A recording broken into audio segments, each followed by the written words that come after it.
everyone. I'm going to share with you how you can use the employee experience to build a thriving workplace. I'm Leslie Spees with Influence HR Consulting. Here's our agenda. So, we'll explore what the employee experience actually is and why it's important. Talk about some key stages of the employee experience and five core categories that impact it the most. We'll spot some quick win opportunities to improve the employee experience and create a 90-day employee experience action plan. Why the employee experience matters. I really don't think that employees stay for things like ping pong tables, free food, and perks. They stay for how work feels day to day. The employee experience is important for driving engagement, retention, productivity, and customer loyalty. Let's talk about the difference between culture and the employee experience. I used to focus on culture in my business, really building work cultures where people will thrive and stay. But I've pivoted to focus on the employee experience. And as I go through the definitions, I'll tell you why.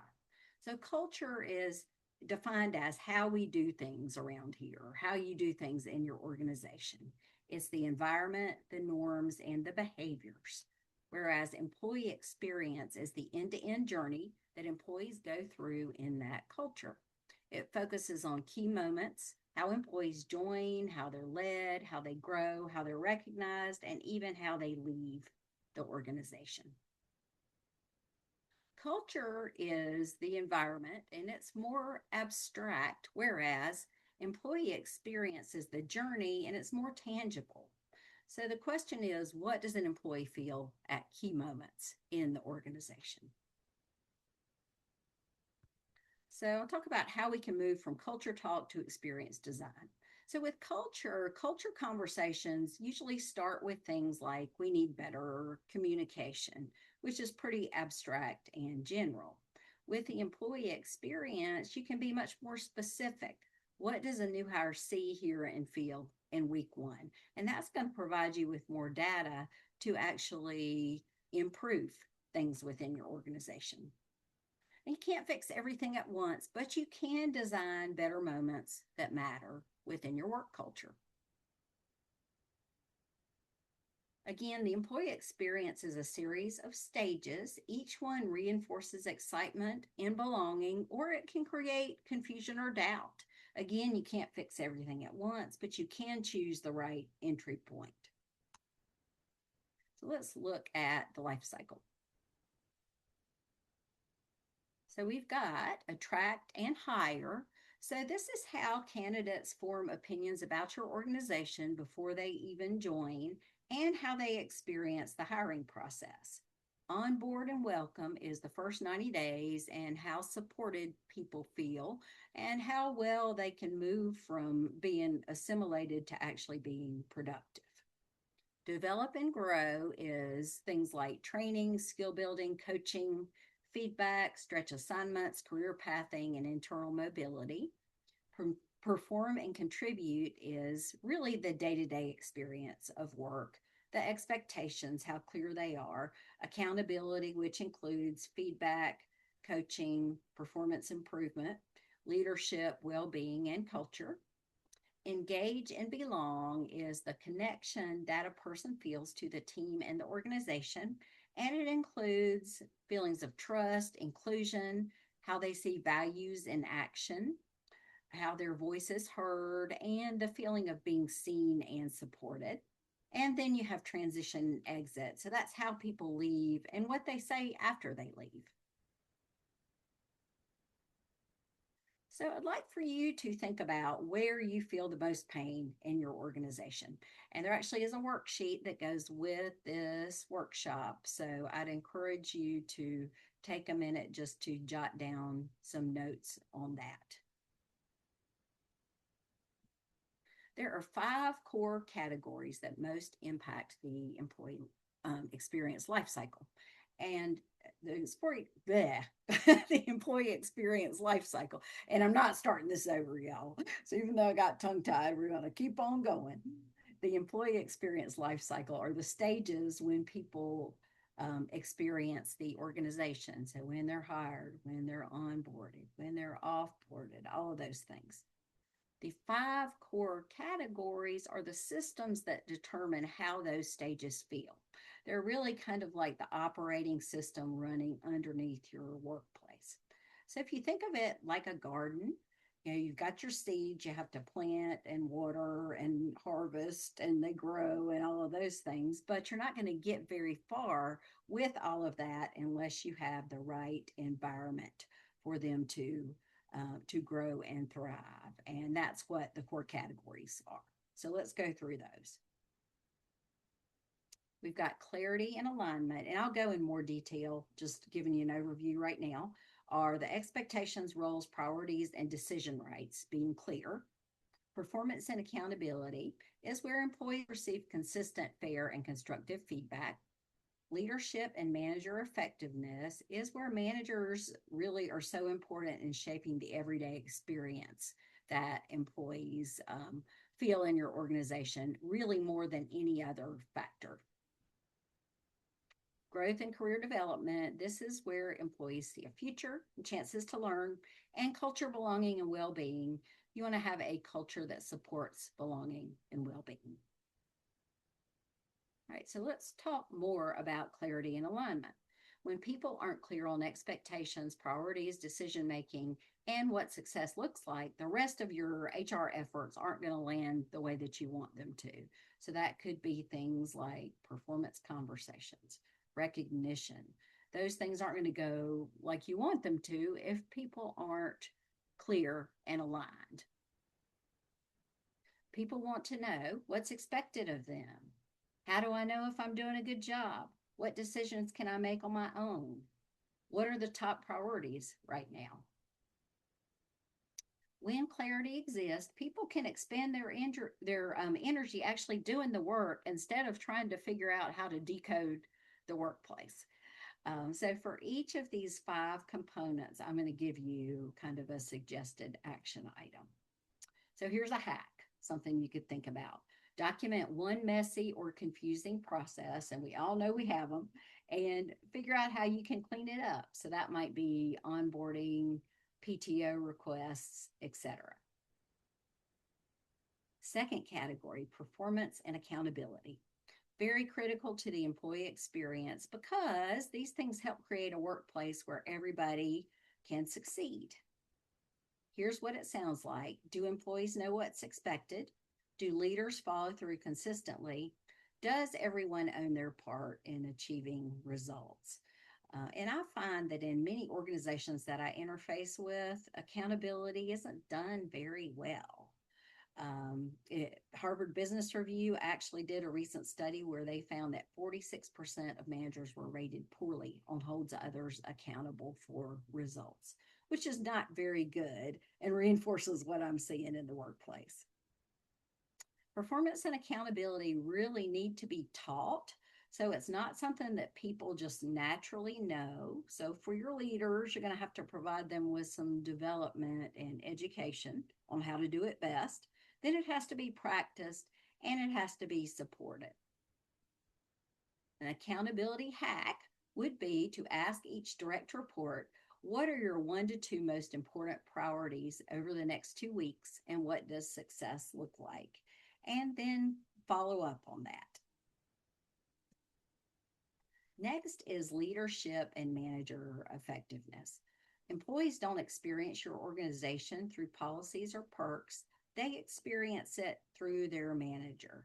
And I've actually heard the manager called the culture carrier because they have just so much of an impact on all of the different things that the employee experiences. This category looks like clear communication, trust building, setting expectations and following through, supporting, not rescuing employees, coaching employees instead of fixing or giving advice, having the courage to address issues early on, modeling the behaviors the organization says it values. So I see a lot of opportunity in this category. A lot of times the managers are promoted because they're really good individual contributors, but they aren't developed in some of the emotional intelligence and leadership components of the job, and it shows in how your employee experience goes. I'm sure you've heard that people don't leave jobs, they leave bad managers. So here's your hack. And I'm guessing that most of the people that are listening to this are either in HR or they are leaders, leading managers. So assess how your leaders are doing, what's going well, what needs improvement. Look for some trends and create a development plan accordingly. If you are a frontline manager, do a little bit of self assessment using these same questions and create a plan for yourself where you see opportunities. Growth and career development. A lot of times I hear people saying that they feel like growth is promotions.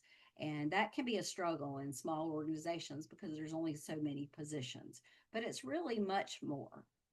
Here's the things that are included in the category of growth and career development: thoughtful onboarding that prepares people well, training programs and skill building opportunities, access to mentors, coaches, or trusted guides, clear job paths and future role visibility, development plans that actually get used and aren't just developed and then put on the shelf, succession planning, which involves growing future leaders from within, internal mobility, and promotion opportunities. Really, this category answers the question, is it worth my time to stay here? And if the answer is no, then people are probably out there checking Indeed and LinkedIn for other opportunities. Here's the hack. Create a growth menu with a simple list of options. So that could be maybe some suggested books to read, podcast, maybe some job shadowing opportunities, stretch assignments. It doesn't have to be anything complex or expensive. Culture, belonging, and well being. People stay where they feel connected, valued, and safe. This includes a bunch of stuff, but we'll go through them. Core values and actions. So you want your values to be acted upon, not just posted on the wall. So you want to make sure that what's happening on the wall is happening in the hall. You want inclusion and psychological safety. So what do I mean by psychological safety? That is where a person feels like they are safe to share and be vulnerable within the team. Things like when they make a mistake or they need help. Communication norms. So how are you going to communicate within your organization or within your team? Recognition, you want to make sure that it is consistent because really it is a basic human need to feel like you are valued and that you're contributing. And recognition is important to that. Employee voice. So letting employees know that you really want to hear from them, not just when you do an annual survey. Flexible practices that support life, because we all have the personal things that go on in our lives and we have to figure out how to blend those things and get what we need to get done in our personal life and care for our family and others that we may need to care for. So where you can, being flexible. Mental health awareness and workload boundaries. And then team connection and relationships. And of course, I could go much deeper on all of these. This is just an overview. If you want people to thrive and stay, design a culture that supports the human being, not just the human doing. Here's our culture, belonging, well-being hack. Hold 10-minute weekly pulse conversations and ask, what's one thing that made work feel good this week? What's one thing that made work harder than it needed to be? Then act on something that is shared. All right, so we have a couple case studies. These are actually scenarios that I dealt with in my consulting business. First is turnover in the first 90 days. Clueless Corporation, that is not the real name of the organization, and they weren't clueless, but I just liked it to share here. So Clueless Corporation, a 70-person company, kept losing new hires within the first few months. Leadership kept saying that people just don't want to work anymore. I hear that a lot. The employee experience lens showed that there was no structured onboarding process. There were unclear expectations, and managers were really kind of too busy to deal with the new hires, or they didn't take the time to do that. A few simple fixes were developing a structured onboarding plan, having manager check ins with questions where they had some two-way dialogue, and creating a buddy system for new hires. And the result was fewer early exits, faster productivity, and better word of mouth. The second real life scenario as well, undeveloped managers, disengaged teams. UDL Corporation came up with that. Undeveloped leader promoted strong performers into leadership without much training and support. Employees experienced inconsistent communication and little feedback. The EX lens showed that managers were the main experience creators, and that's the case in most organizations, but they felt alone and they lacked confidence. Simple fixes were clarifying expectations of managers, doing some training on feedback and coaching, and helping them with a one on one rhythm. The result was higher engagement and fewer surprise resignations. Spotting EX breakdown. So, how do you know what you need to work on? So, one of the things that you can look at is complaints. What are the areas where you're hearing repeated complaints or feedback that are kind of at the same stage of the life cycle? Next is themes. So, pay attention to exit interview themes and other feedback that you get just in the course of day to day work. Data, turnover spikes, time to fill positions, time to productivity for new hires or people that are transferring, and engagement scores could all be examples of data. Doing a gut check. Would I want my best friend or my family member to work here start to finish? Why or why not? Answering that question for yourself could be very telling. So here's a little mini assessment. You have this on your worksheet. On a scale of 1 being the lowest to 5 being the highest, how would you rate your experience at each stage of the life cycle? And this is based on the experience that you feel like employees experience within your organization. So going through the 6 stages and think through, what are we doing well based on the rating? What's the biggest opportunity? All right, so I want you to choose one life cycle stage to improve first. Might be onboarding and welcoming, or engage and belong. Which of the 5 core categories is most applicable to that life cycle stage? Define the ideal experience. If this went really well, what would employees say? And identify 1 to 2 simple behaviors, tools, or rituals to support that ideal state that you'll work on over the next 90 days. And decide how you're going to measure success. I want to share about the Employee Experience Blueprint. This is a solution that I offer in my business. It could be very helpful with all of this. So it's a structured assessment of your end-to-end employee journey. It combines the consultant's observations, employee feedback, and leadership interviews, and identifies strengths, gaps, and quick wins across all of the stages. Delivers a clear, prioritized roadmap so that you know what to tackle first. What you'll get, a simple visual of your current employee experience and key friction points, 2 to 3 high impact priorities for the next 90 days, and can continue beyond if desired, depending on how you'd want to structure it. Recommended systems, tools, and manager practices to support each priority.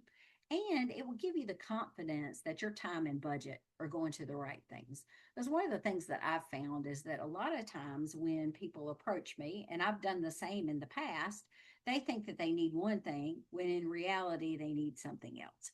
For example, one that I hear quite commonly is, we need some team building.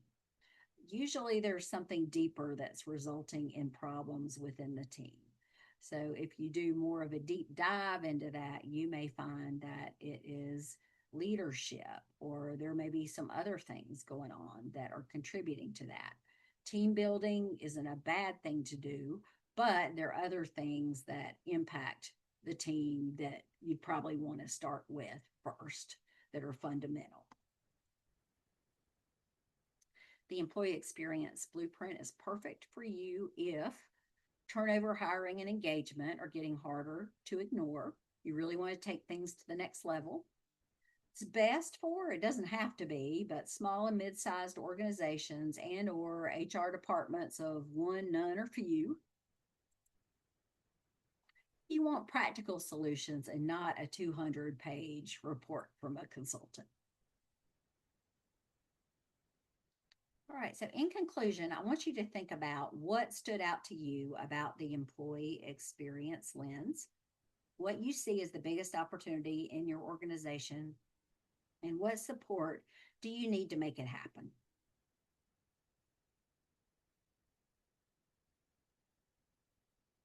I appreciate you listening to this workshop. You'll see here a few resources. So, the employee experience quiz, that's just a little deeper than what you did in this class. So, I'd encourage you to go out there and do that. More about the employee experience blueprint is at the other QR code. You can go to my website, www.influencehrconsulting.com, for some additional resources. And I will be posting on my blog over the coming weeks more detail about each of the 5 core areas that we talked about that will give you some additional food for thought.